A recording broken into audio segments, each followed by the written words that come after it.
예, 장지표입니다. 국민 여러분, 지금 이 나라가 정말 난장판입니다. 특히 지금 대통령 선거를 앞두고 이 제1야당의 가장 유력한 대선 후보인 윤석열 전 검찰총장에 대해서 아무런 근거도 없는 것을 가지고 무슨 고발을 사주했다고. 그 손준성 검사라는 사람, 그 자기는 김웅 씨한테 준 일도 없다고. 김웅 씨도 뭐 좀 말은 좀 애매하게 했지만은 받았다는 걸 말하지도 못하고 말이에요. 이런데 이거를요, 무슨 고발을 사주했다 해가지고 지금 나라가 지금 난리법석입니다. 제가 이 문제에 대해서 조금 더 이따가 말씀드리기로 하고, 저는 오늘 오전에는 이 성남에 있는 김사랑 씨라는 사람이 이재명 씨의 그 성남시장 때의 여러 가지 이 불법적인 행위, 부당한 행위, 특히 부패와 관련 행위를 계속 좀 지적을 하니까 이 사람을요, 경찰관들을 동원해가지고 강제로 지금 정신병원에다가 입원을 시켜가지고 막 주사를 놓고 해가지고 그런 사건이 있었습니다. 그런데 이분이 마침 하는 것을 보니까 이 완전히 자기를 그냥 정신병자로 몰아가려고 하는 것 같아서 그 순간적으로 나 지금 상가병원 쪽 이 정신병원에 있으니까 살려줘. 이렇게 해가지고 지금 페이스북에다 글을 날려가지고요. 이제 패친이라고 합니다. 페이스북 친구들이 야 이걸 정신병원에 납치돼서 살려달라고 한다. 이래가지고 몰래 이 사람들이 이제 모여가지고 수정경찰서에 가서 항의를 하고 이래가지고 병원에 찾아와가지고 그래서 이 살아났습니다. 안 그랬으면요, 이제 뭐 내가 자세한 말씀을 생략하는데 완전히 주사 놓고 이래가지고 진짜 정신병자를 만들어 보려고 그런 거예요. 즉 성남시장의 여러 가지 부당한 행위에 대해서 비판한다고 해서 처음에는 고발도 하다가 제가 이거를 보면서 이재명 씨의 형인 이재선 씨, 이 사람이 그 이재명 성남시장의 뭐 어떻게 작용해 가지고 정신병원에 입원한 일이 있지 않습니까? 딱 지금 이재명 씨라는 사람이 이렇습니다. 이런 사람이 집권 여당의 지금 후보가 될 가능성이 굉장히 커집니다. 우리 국민 여러분, 이 사람 대통령 되면요, 문재인 대통령은 아주 저리 가랍니다. 문재인 대통령은 무능해서 문제지만 이재명 후보는 이제 사악해서 문제입니다. 근데 제가 또 이제 이 사건에 어제 제가 성남에 갔다 왔는데 성남에 대장동이라는 데가 있습니다. 약 한 5천여 세대의 아파트를 지었는데 그 대장동과 관련해서 엄청난 말하면 특혜 부정이 이루어졌습니다. 저는 이것이 오늘 아침에 지금 여러 신문에 지금 이 대장동 사건과 관련한 여러 가지 그 불법 혐의, 특혜 혐의들이 아직은 뭐 의혹이죠. 왜 그러냐면 정식으로 수사해서 재판받은 게 아니기 때문에 이 의혹 때문에 아마 이재명 씨가 대통령이 못 될 거는 같은데 그러나 또 이 나라가 뭐 엉망진창인데 알 수가 있습니까?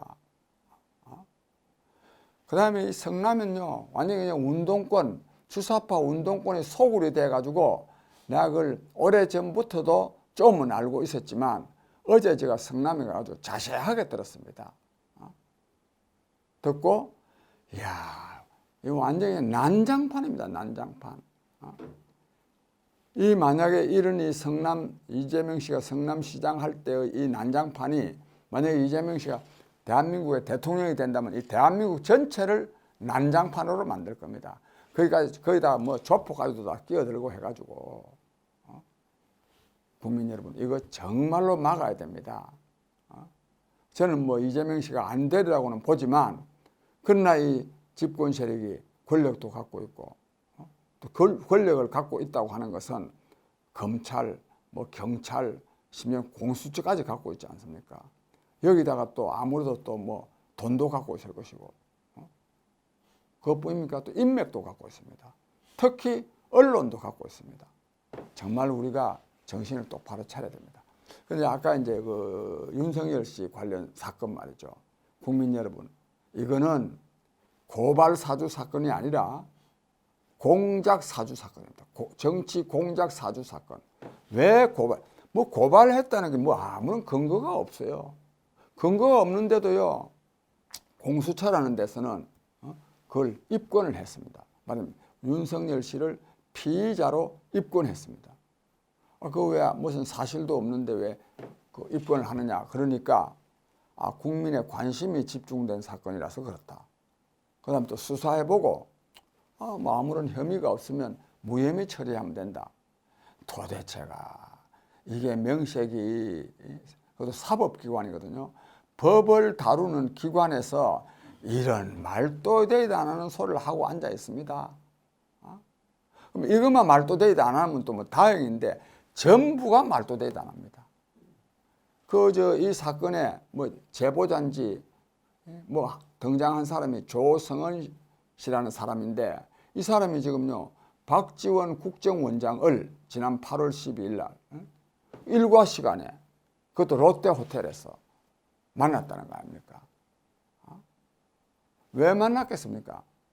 또 그리고 또 뭐 여러 차례 만난다는데 아주 친하다는데 그 친한데 그런 말을 안 했을 리가 없고 그런데 또 그런 말을 안 했다는 겁니다. 이건요 이런 사건이 딱 안 불거졌으면 모르는데 불거졌으면요 박지원 씨는요 바로 그 다음 날 사표 내야 됩니다. 만약에 그 사표를 안 내면 문재인 정권이 그냥 날아갈 정도가 돼야 됩니다. 그런데요 이 사람들은 전혀 그럴 사람들이 아닙니다. 정말로 이는 국헌을 문란하는 행위인데도 불구하고 너거는 지져라 우리는 간답니다. 국민 여러분, 이것이 문재인 정권입니다. 문재인 정권 다음에 만약에 이재명 씨가 집권한다면 이보다 더 악독한 그런 정권이 들어서게 되어 있습니다. 그래서 정권 교체를 반드시 해야 됩니다. 하나만 덧붙이면 왜 이를 덧붙이느냐 하면 이 정권이 얼마나 지금 말하자면 법치주의를 문란하고 있는지를 그 대검찰청에 한동수라는 사람이 감찰부장이라는데 조성은 씨가 거기다가 전화해가지고 공익제보자로 뭐 전화기를 우리한테 맡기면은 공익제보자로 해주겠다. 본래 또 이 공익제보자는 국가권익위원회 아마 신청해서 하는 것 같습니다. 대검찰청 감찰부장이 아무런 특별한 직책도 없는 조성은 씨라는 사람을 만나가지고 만나는 게 아니라 전화 받고 공익제보자로 하겠다. 또 했습니다. 이런 나라입니다. 이런 나라. 정말로 이거는 국민의 힘으로 이런 정권을 끝장내야 됩니다. 또 끝장내려 그러면은 내년 3월 9일에 있을 대통령 선거에서 반드시 국민의힘이 야당이 집권하도록 해야 됩니다. 이런 말씀을 제가 드리면서 우리 국민 여러분도 아시다시피 저 장기표도 이번에 국민의힘 대선 후보로 나섰습니다. 그러니까 국민의힘 대선 예비 후보입니다. 근데 마침 우리 국민의힘에서는 오늘 13일 또 14일 내일 오늘 내일 이틀간에 걸쳐서 여론조사를 합니다.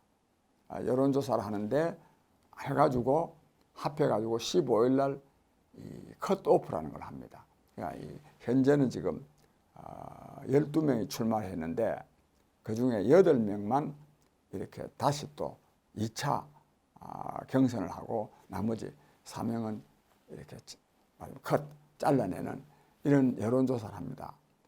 그래서 지금 뭐 현재 12명일 때는 뭐 너도 나도 나왔다는 그런 분위기가 있어서 좀 언론이 좀 주목하지 못하는 경향이 있는데 8명으로 추리게 되면 상당히 주목하게 될 것입니다. 우리 국민 여러분, 저 장기표는 부족한 점이 많이 있기는 하지만 그러나 제가 온몸으로 말하자면 50년 동안 나라와 국민을 위해서 살아왔고 감히 제가 말씀드렸는데 아까 말씀드린 바와 같이 성남시의 그 완전히 난장판입니다. 또 성남시뿐만 아니라 요즘 이 윤석열 검찰총장에 대한 뭐 이른바 고발 사주, 저는 이걸 공작 사주라고 생각하는데, 이 사건 이런 걸 보면 이거만이 아닙니다. 뭐 경제나 국방도 문제지만은 이 나라의 도덕이 완전히 붕괴됐습니다. 도덕이. 저는 정말 오면서도 생각했는데, 정말 사회가 총체적으로 부패하고 붕괴된 이런 상황에서는 저 장기표가 진짜 대통령이 돼야 되겠다 하는 생각을 간절히 하게 됐습니다. 왜냐하면 정책만 중요한 게 아닙니다. 정책도 그 정책을 집행하는 사람이 어떤 사람이냐에 따라서 그 내용이 달라집니다. 결국은 정책보다 더 중요한 것은 뭐냐? 지도자의 사람 됨됨입니다. 지도자가 정말 사람이 됨됨이가 제대로 된 사람이 지도자가 되어야, 그래야 이 말하자면 이 난장판 세상을 바로잡을 수가 있지, 그게 아니면 안 됩니다. 정말 좀 건방진 말씀인데, 제가 생각할 때는 어지간한 사람들 대봐야, 정권교체 해봐야, 좀 심한 말입니다만은 그나물에 겁업일 가능성이 많고, 오늘의 이 혼탁한 혼란한 나라는 그대로 지속되지 않을까 하는 이런 우려가 있습니다. 저는 그런데 안 그럴 자신이 있습니다. 이런 말씀을 드리면서 우리 시청자 여러분, 오늘 내일 여론조사를 하는데 그 모르는 전화번호로 전화가 오더라도 꼭 받으셔가지고 저 장기표가 말하자면 8등 안에 들어야 됩니다. 8등 안에 들어야, 그래야 우리 국민의힘 경선이 상당히 좀 흥미롭게 진행될 수도 있고, 또 제가 또 나이도 묻고 그렇기 때문에 이 경선이 진짜 완팀을 위한 경선, 요즘 말하는 아름다운 경선이 될 수 있도록 해가지고 국민의힘 후보들에 대한 국민적인 신뢰가 모아질 수 있도록 제가 노력을 하겠습니다. 사실은 제가 이 4강 안에만 들어가면 정말로 제가 큰 역할을 할 수 있습니다. 진짜 정권 교체하는데 엄청난 역할을 할 수 있고, 또 정권 교체에만 역할을 하는 것이 아니라 우리가 집권했을 때 국정 운영을 제대로 되게 하는데 제가 굉장히 큰 역할을 할 수 있으리라고 생각합니다. 우리 시청자 여러분, 국민 여러분, 저 장기표가 50년 동안 말하면 나라와 국민을 위해서 어떻게 하면 우리 국민들이 잘 살 수 있겠는가 하는 정책을 준비해 왔는데, 이러한 정책이 말하면 실현될 수 있도록 저에게 많은 힘을 모아 주시기를 바라고, 이도 또 이 선거하려고 하면 돈도 듭니다. 후원도 좀 후원금 내면 10만 원은 연말 정산 때 그냥 환급됩니다. 세금으로 환급됩니다. 그런 또 제도도 있고 하니까 우선 하여튼 전화 꼭 받으시고 성원해 주시기 바라고, 또 후원도 좀 많이 해 주시기를 바랍니다. 제가 반드시 이분이 경선에서 의미 있는 성과를 내 가지고 정권 교체, 그리고 또 우리가 집권했을 때 국정 운영이 잘 될 수 있도록 하는데 저 장기표가 감당해야 될 몫을 꼭 하겠습니다. 여러분 감사합니다.